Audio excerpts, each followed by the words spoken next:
អ៊ីរ៉ង់ព្រមានចក្រភពអង់គ្លេសនិងបារាំងនៅថ្ងៃអត្តថាកងកម្លាំងប្រដាប់អាវុធរបស់អ៊ីរ៉ង់នឹងចាប់ផ្ដើមឆ្លើយតបយ៉ាងម៉ឺងម៉ាត់និងភ្លាមៗចំពោះនាវាចម្បាំងណាមួយដែលត្រូវបានបញ្ជូនទៅច្រកសមុទ្រហូម៉ូសបន្ទាប់ពីទីក្រុងឡុងបានបញ្ជូននាវាមួយគ្រឿងទៅកាន់ច្រកសមុទ្រនេះ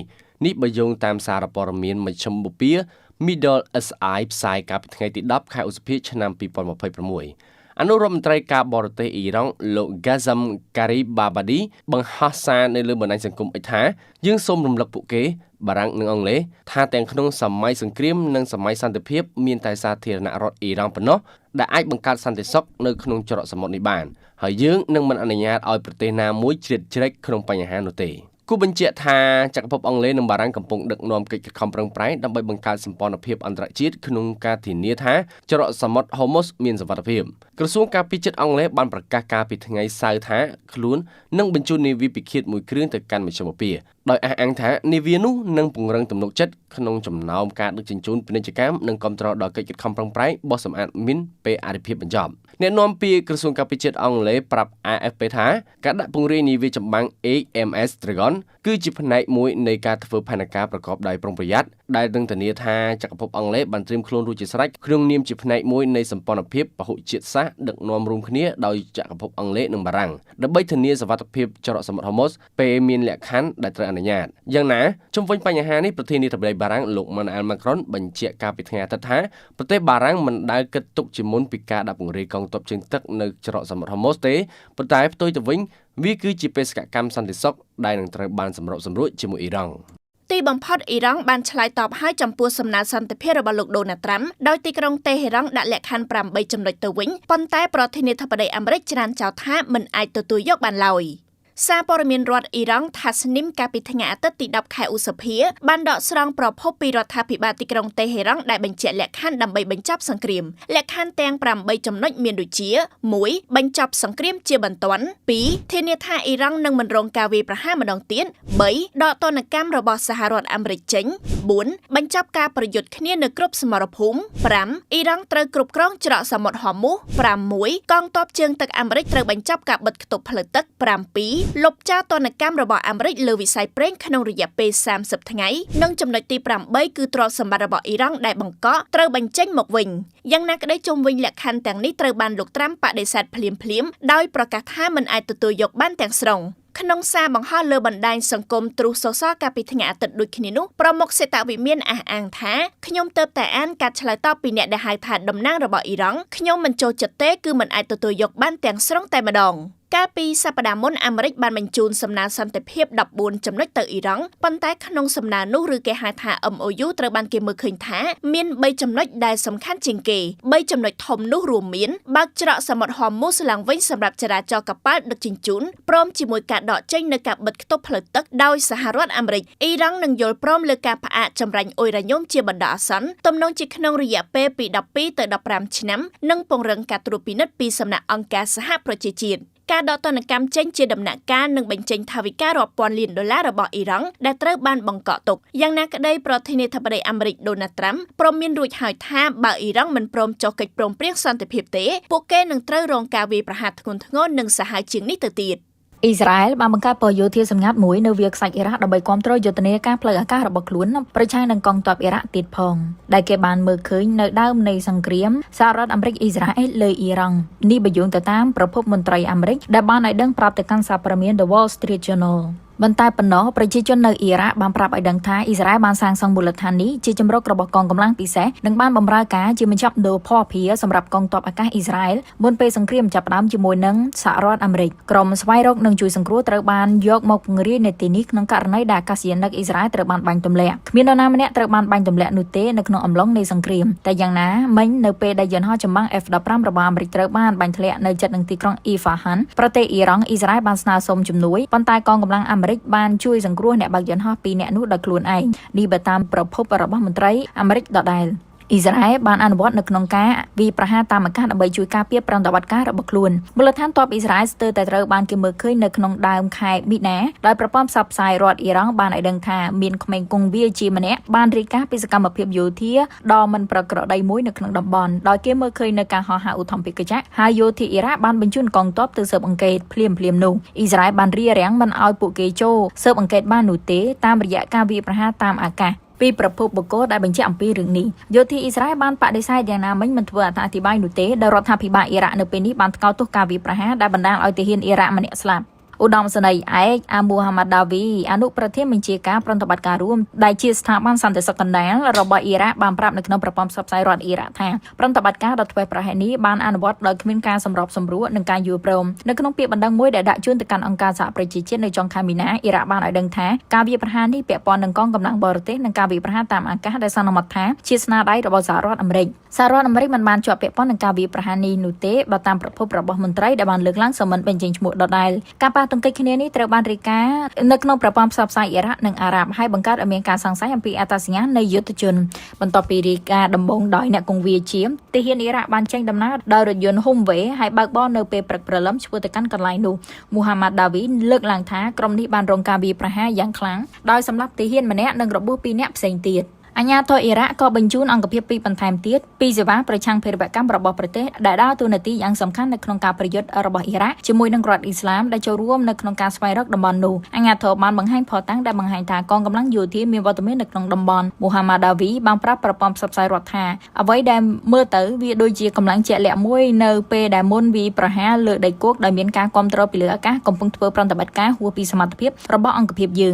ងអ្នកនាំពាក្យរដ្ឋាភិបាលអ៊ីរ៉ាក់បានបដិសេធមិនធ្វើអត្ថាធិប្បាយបន្ថែមអំពីហេតុការណ៍នេះនោះទេហើយក៏មិនប្រាប់ថាតើខ្លួនដឹងអំពីមូលដ្ឋានទ័ពអ៊ីស្រាអែលមានពិតប្រាកដលើទឹកដីខ្លួនដែរឬអត់ព័ត៌មានលម្អិតនៃមូលដ្ឋានទ័ពអាមេរិកនិងហានិភ័យដែលអ៊ីស្រាអែលបានបង្កើតឡើងជាមួយនឹងការបំពេញរូបភាពនៃការគ្រប់គ្រងការប្រយុទ្ធពីចម្ងាយ 1000 ម៉ាយល៍មូលដ្ឋានទ័ពនៅអ៊ីរ៉ាក់បានអនុញ្ញាតឲ្យអ៊ីស្រាអែលចូលទៅជិតនឹងសមរភូមិជាងមុនដោយសារតែអ៊ីស្រាអែលហើយនិងអ៊ីរ៉ង់គឺរំលងប្រទេសអ៊ីរ៉ាក់នេះអ៊ីស្រាអែលបានដាក់ពង្រាយក្រុមស្វែងរកនិងជួយសង្គ្រោះនៅទីនោះដើម្បីធ្វើយ៉ាងណាឲ្យមានការឆ្លើយតបភ្លាមៗប្រសិនបើចាំបាច់សម្រាប់បេសកកម្មជួយសង្គ្រោះនេះបើយោងទៅតាមប្រភពដែលដឹងអំពីបញ្ហានេះកងកម្លាំងពិសេសកងទ័ពអាកាសអ៊ីស្រាអែលដែលត្រូវបានបណ្ដុះបណ្ដាលឲ្យអនុវត្តប្រតិបត្តិការកុម៉ាំងដូនៅលើទឹកដីសត្រូវក៏មានវត្តមាននៅលើមូលដ្ឋាននេះផងដែរនេះបើយោងទៅតាមប្រភពដែលដឹងអំពីបញ្ហាកងទ័ពអាកាសអ៊ីស្រាអែលបានធ្វើការវាយប្រហាររាប់ពាន់លើកឯណោះប្រឆាំងនឹងគោលដៅនានានៅក្នុងទឹកដីអ៊ីរ៉ង់ក្នុងអំឡុងយុទ្ធនាការប្រមាណជា5សប្តាហ៍អ្នកជំនាញសន្តិសុខបានឲ្យដឹងថាកងកម្លាំងអាមេរិកច្រើនតែបង្កើតនៅទីតាំងប្រតិបត្តិការបណ្ដោះអាសន្នមុនពេលប្រតិបត្តិការយោធាហើយមូលដ្ឋានប្រតិបត្តិការបណ្ដោះអាសន្នត្រូវបានបង្កើតឡើងនៅក្នុងទឹកដីអ៊ីរ៉ាក់ហើយត្រូវបានប្រើប្រាស់នៅក្នុងបេសកកម្មជួយសង្គ្រោះអ្នកបើកបរយន្តហោះអាមេរិកដែលយន្តហោះរបស់ពួកគេធ្លាក់នៅក្នុងដើមខែមេសាសហរដ្ឋអាមេរិកក៏បានបំផ្ទុះយន្តហោះនោះនឹងឧទ្ធម្ភាគចក្រដែលជាប់គាំងក្រោមមូលហេតុនៃបច្ចេកទេសនិងសន្តិសុខលោក Michael Knight ដែលជាប្រធានផ្នែកស្រាវជ្រាវរបស់ក្រុមហ៊ុន Horizon Engage បានឲ្យដឹងថាវាគឺជារឿងធម្មតាទេដែលមុនពេលប្រតិបត្តិគេត្រូវមានការឆ្លប់យកការនិងរៀបចំទីតាំងលោក Knight បានឲ្យដឹងថាតំបន់វាលខ្សាច់ភាគខាងលិចនៃប្រទេសអ៊ីរ៉ាក់មានទំហំធំទូលាយនិងមានប្រជាជនរស់នៅតិចតួចដែលធ្វើឲ្យคล้ายទៅជាប៉ុស្តិ៍យាមដ៏ល្អនិងបណ្ដោះអាសន្នបានកងកម្លាំងពិសេសសហរដ្ឋអាមេរិកបានប្រើប្រាស់តំបន់នេះកន្លងមកនៅក្នុងទឹកដីអ៊ីរ៉ាក់ដែលជាផ្នែកមួយនៃប្រតិបត្តិការប្រឆាំងនឹងលោកសាដាមហូសេននៅក្នុងឆ្នាំ1991និង2003លោក Nice បានបន្តទៀតថាប្រជាជនដែលរស់នៅក្នុងវាលខ្សាច់អ៊ីរ៉ាក់បានឃើញសកម្មភាពចម្លែកៗនេះប៉ុន្មានឆ្នាំមកហើយមិនមែនទើបតែពេលនេះនោះទេដោយក្រុមសកម្មប្រយុទ្ធដូចជារដ្ឋអ៊ីស្លាមរហូតដល់ប្រតិបត្តិការពិសេសហើយពួកគេបានស្នាក់នៅឆ្ងាយពីទីនោះលោកបានលើកឡើងថាអ្នកស្រុកបានប្រាប់រូបលោកថាពួកគេបានប្រទះឃើញសកម្មភាពឧទ្ធម្ភាគចក្រមិនធម្មតានៅក្នុងអំឡុងសង្គ្រាមបច្ចុប្បន្នមន្ត្រីអ៊ីស្រាអែលបានបង្ហាញពីប្រតិបត្តិការសម្ងាត់ក្នុងអំឡុងសង្គ្រាមដោយនៅដើមខែមីនាប្រធានកងទ័ពអាកាសអ៊ីស្រាអែលលោក Tomer Bar បានចេញលិខិតមួយច្បាប់ទៅកាន់កងទ័ពរបស់លោកដែលលោកនិយាយថាសប្តាហ៍ថ្ងៃនេះយន្តហោះចម្បាំងមកពីអង្គភាពពិសេសនៃកងទ័ពអាកាសកំពុងធ្វើបេសកកម្មដែលអាចបញ្ឆេះការស្រមើស្រមៃបាន Jolene Joseph បានបញ្ចេញមតិនៅក្នុង Wall Street Journal ឲ្យដឹងថាលោកគឺជាបរិសម្នាក់ដែលបានធ្លាប់ឈរនៅព្រំដែនសេរីនិង Jordani នៅក្នុងឆ្នាំ2007-2008ហើយលោកបានដឹងថានៅទីនោះមានប្រជាជនរស់នៅតិចតួចហើយវាមានលក្ខណៈឲ្យផលដោយទាមលួចចេញចូលប៉ុន្តែអ៊ីស្រាអែលមិនគួរទទួលបានសិទ្ធិបង្កើតមូលដ្ឋានយោធាដោយសេរីដោយគ្មានការដឹងលោកថាអ៊ីរ៉ាក៏បានព្យាយាមកាត់បន្ថយឥទ្ធិពលរបស់អ៊ីរ៉ង់អស់រយៈពេលជាច្រើនទសវត្សរ៍មកហើយត្រូវដើរតាមខ្សែបន្ទាត់ដ៏ល្អមួយរវាងការរុញច្រានជនជាតិអ៊ីរ៉ង់និងការរក្សាប្រជាជន ស៊ីអ៊ីតរបស់ខ្លួនរដ្ឋាភិបាលអ៊ីរ៉ាបានប្រយុទ្ធប្រឆាំងនឹង IC និងបានព្យាយាមកាត់បន្ថយកងជីវពលអ៊ីរ៉ង់នៅក្នុងសង្គ្រាមបច្ចុប្បន្នលោកមានអារម្មណ៍ថាសកម្មភាពជាច្រើនរបស់អ៊ីស្រាអែលជាមួយនឹងប្រទេសជិតខាងរបស់ខ្លួនទាក់ទងនឹងសិទ្ធិការពារជាតិរបស់ខ្លួនបានពង្រីកដល់ការធ្វើឲ្យមានការប៉ះពាល់ដល់អធិបតេយ្យភាពនៃប្រទេសជិតខាងនៅក្នុងរូបភាពផ្កាយរណបក៏បង្ហាញឲ្យដឹងផងដែរថាមានទីលានយន្តហោះបណ្ដោះអាសន្នមួយនៅលើបាតបឹងស្ងួតមួយដែលមានចម្ងាយប្រមាណជា180គីឡូម៉ែត្រពីភាគនិរតីនៃទីក្រុងកាបាឡាដែលអ្នកវិភាគនៃស្ថាប័នសិបការសម្ងាត់ប្រភពបើកចំហអូស៊ីនបានមានប្រសាសន៍ថារូបភាពនេះទើបតែថតបានប្រមាណថ្ងៃមុនសង្គ្រាមអ៊ីរ៉ង់ដែលកន្លែងនោះជាការគួរឲ្យសង្ស័យអំពីប្រតិបត្តិការបណ្ដោះអាសន្នរបស់អ៊ីស្រាអែល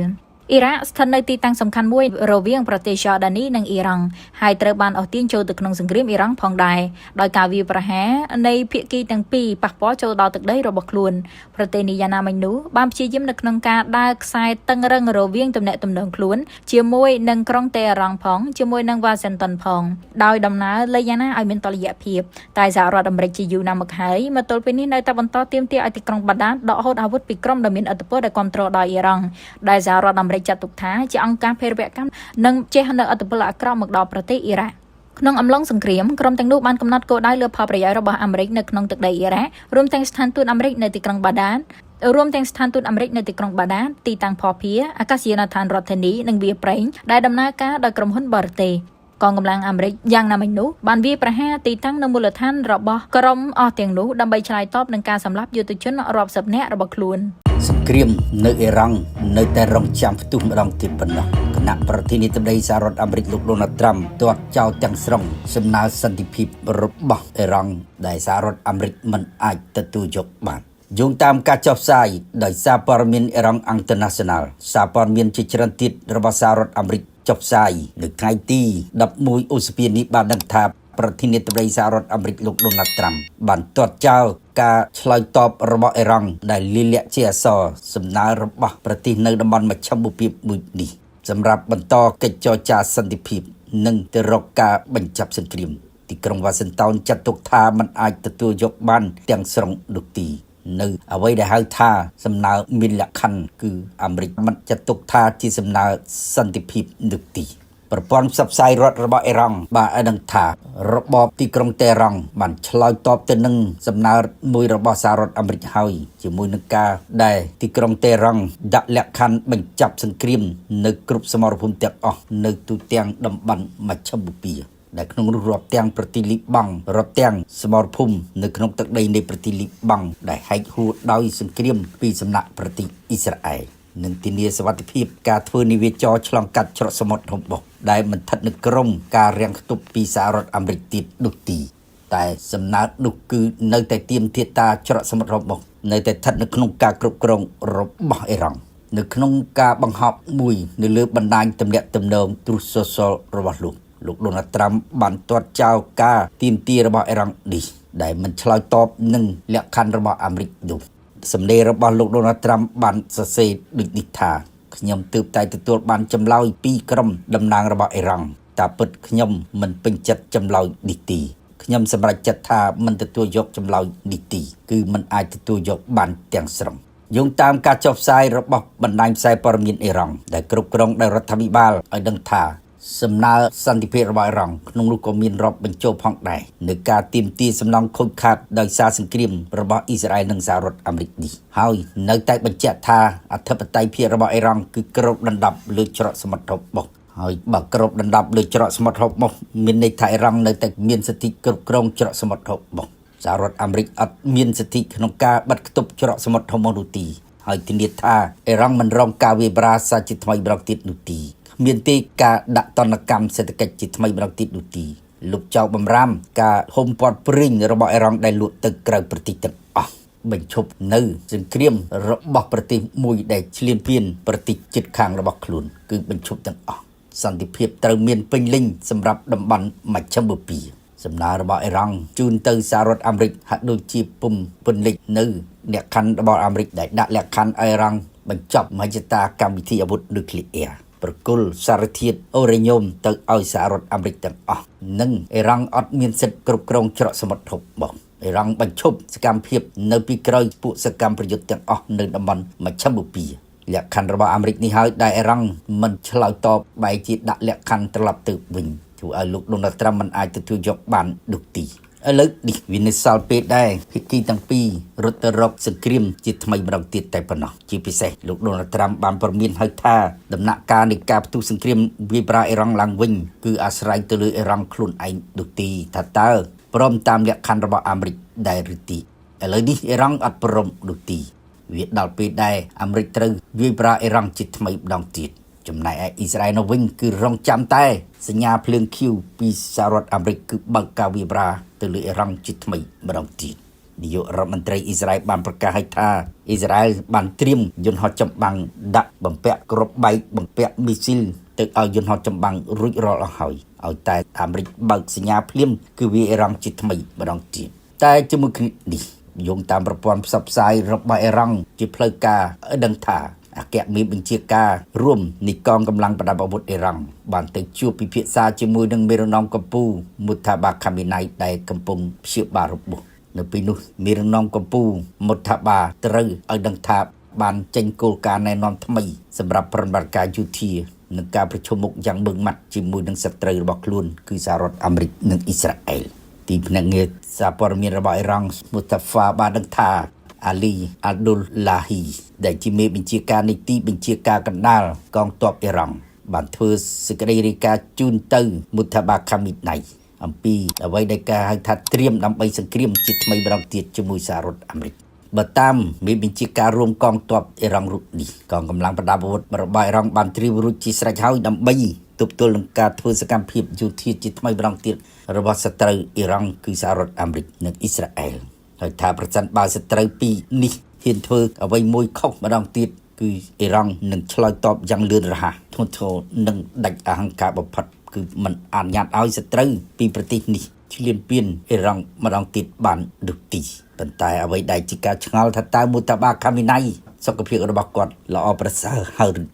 នៅពេលដែលការលេចធ្លាយព័ត៌មានដឹងថាមូតាបាខាមីណៃស្នងតំណែងឪពុករបស់គាត់នេះនៅតែមិនមានស្មារតីចង់ចាំរឹងមាំនោះទេក្នុងការដឹកនាំប្រទេសអ៊ីរ៉ង់នេះនៅគណៈដែលមានការឲ្យដឹងថាអំណាចពេញទំហឹងគឺមិនមែនមូថាបាខាមីណៃទៀតនោះទេគឺអំណាចនៅក្នុងក្រុមឧត្តមសេនីយ៍ជាន់ខ្ពស់រំលែកកងឆ្មាំបដិវត្តអ៊ីស្លាមអ៊ីរ៉ង់តែប៉ុណ្ណោះ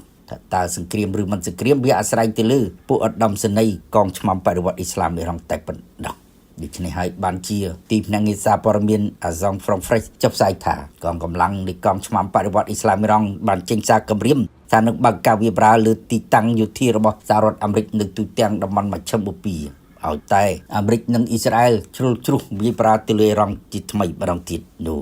ប្រព័ន្ធផ្សព្វផ្សាយរបស់អ៊ីរ៉ង់បានចុះផ្សាយថាកងកម្លាំងនៃកងឆ្មាំបដិវត្តអ៊ីរ៉ង់ចេញសារគម្រាមដូចនេះគឺកើតឡើងទន្ទឹមនឹងអ្វីដែលហៅថាការចរានចោលរបស់លោក Donald Trump មិនមានចេតនាធ្វើឲ្យមានសន្តិភាពពេញលេញសម្រាប់តំបន់មជ្ឈិមបូព៌ានោះទេ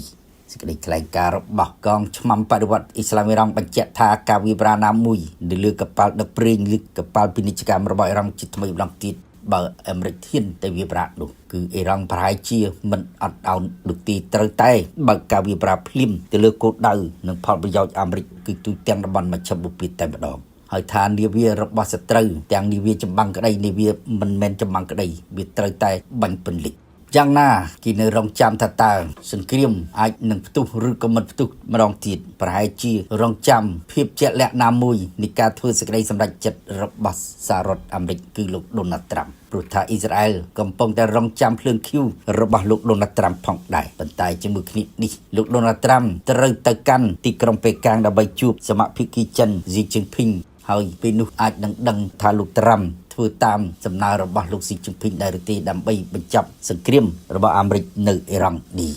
ឥឡូវនេះទីក្រុងប៉េកាំងប្រកាសថានឹងរងចាំការមកដល់របស់លោក Donald Trump នៅថ្ងៃទី13ដល់15ឧសភាខាងមុខនេះជាទីដែលមេរណមអាមេរិកត្រូវធ្វើដំណើរទៅកាន់ទីក្រុងប៉េកាំងហើយបើកកិច្ចប្រជុំកំពូលជាថ្មីម្ដងទៀតជាមួយនឹងសមាភិកីចិន Xi Jinpingអ្នកនាំពាក្យម្នាក់នៃក្រសួងការបរទេសចិនបានបញ្ជាក់នៅថ្ងៃច័ន្ទទី11ឧសភានេះថាតបតាមការអញ្ជើញរបស់លោកប្រធានាធិបតី Xi Jinping ប្រធានាធិបតីសហរដ្ឋអាមេរិកលោក Donald Trump នឹងធ្វើទស្សនកិច្ចទៅកាន់ប្រទេសចិននៅថ្ងៃទី13ដល់ថ្ងៃទី15ឧសភាតាមការគ្រោងទុកបើតាមពួកមន្ត្រីរបស់សហរដ្ឋអាមេរិកវិញគឺលោក Trump និងលោក Xi Jinping ត្រូវពឹងថានឹងពិភាក្សាគ្នាអំពីសង្គ្រាមអ៊ីរ៉ង់ជាអាទិភាព ករណីតានតឹងច្រកសមុទ្រតៃវ៉ាន់បញ្ហាបច្ចេកវិទ្យា AI កិច្ចព្រមព្រៀងរ៉ែកម្ររាប់ទាំងបញ្ហាសន្ធិសញ្ញាមិនផ្សាយភាអាវុធនុយក្លេអ៊ែរផងដែរគេរំពឹងថាលោកត្រាំនឹងទៅដល់ទីក្រុងប៉េកាំងនៅថ្ងៃពុធក្នុងសប្តាហ៍នេះហើយកិច្ចប្រជុំប្រព្រឹត្តទៅនៅថ្ងៃប្រហោះដល់ថ្ងៃសុក្រក្នុងសប្តាហ៍នេះផងដែរតែសូមជម្រាបថាដំណើរទស្សនកិច្ចរបស់ប្រធានាធិបតីសហរដ្ឋអាមេរិកលោកដូណាល់ត្រាំទៅកាន់ប្រទេសចិនជាលើកដំបូងនេះគឺចាប់តាំងពីលោកដូណាល់ត្រាំធ្វើដំណើរទៅទីក្រុងប៉េកាំងម្ដងនៅឆ្នាំ2017និងបន្ទាប់មកទៀតមេដឹកនាំនៃប្រទេសមហាអំណាចទាំងពីរនេះបានជួបគ្នាក្នុងកិច្ចប្រជុំកម្ពុជានៃក្រុមប្រទេសសហប្រតិបត្តិការសេដ្ឋកិច្ចអាស៊ីប៉ាស៊ីហ្វិកហៅកាត់ថា APEC ក្នុងប្រទេសកូរ៉េខាងត្បូងកាលពីខែតុលាឆ្នាំ2025អ្នកសង្កេតការណ៍មើលឃើញថាដំណើរទស្សនកិច្ចរបស់លោកដូណាល់ត្រាំដែលមានរបៀបវរៈសង្គ្រាមនៅអ៊ីរ៉ង់បញ្ហាកោះតៃវ៉ាន់បញ្ហាសង្គ្រាមរុស្ស៊ីនៅអ៊ុយក្រែនបញ្ហាបច្ចេកវិទ្យា AI បញ្ហាកិច្ចព្រមព្រៀងពាណិជ្ជកម្មរាប់ទាំងកម្មវិធីអាវុធនុយក្លេអ៊ែរសិតតែអតិភិបខ្ពស់បំផុតប៉ុន្តែចំមិនចង់គេថា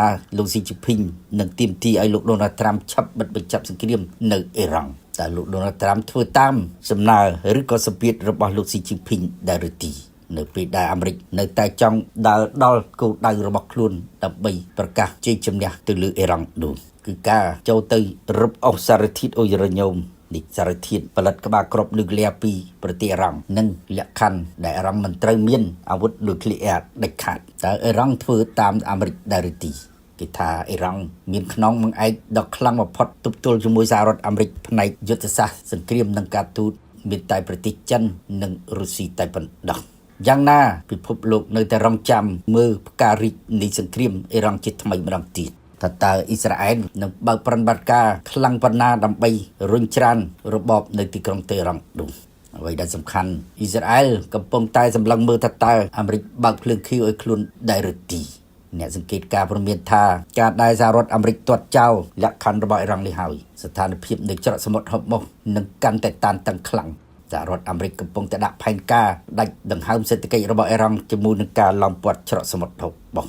ដែលសេដ្ឋកិច្ចរបស់អ៊ីរ៉ង់កំពុងតែដាំក្បាលចុះយ៉ាងធ្ងន់ធ្ងរបំផុតអ្នកជំនាញមើលឃើញថាអ៊ីរ៉ង់អាចទ្រាំទ្របានជាមួយនឹងការឡោមព័ទ្ធសេដ្ឋកិច្ចរបស់សហរដ្ឋអាមេរិកដោយនាវាចម្បាំងឡោមព័ទ្ធច្រកសមុទ្រហុបមុខបិទការបញ្ចេញព្រីងរបស់អ៊ីរ៉ង់ទៅកាន់ប្រទេសចិនទៅកាន់ក្រៅប្រទេសនោះគឺអ៊ីរ៉ង់អាចនឹងក្រឡាប់សេដ្ឋកិច្ចក្នុងរង្វង់ពី3ខែទៅ4ខែទៀតនៅពេលដែលសេដ្ឋកិច្ចក្រឡាប់ហើយនោះភាពច្របូកច្របល់នៅក្នុងប្រទេសអ៊ីរ៉ង់ក៏នឹងអាចកើតមានពីនោះថាតើទីហ៊ាននៃកងឆ្មាំបដិវត្តអ៊ីស្លាមអ៊ីរ៉ង់អាចស៊ូទ្រាំជាមួយនឹងការដែលសេដ្ឋកិច្ចក្រឡាប់ដែរឬទី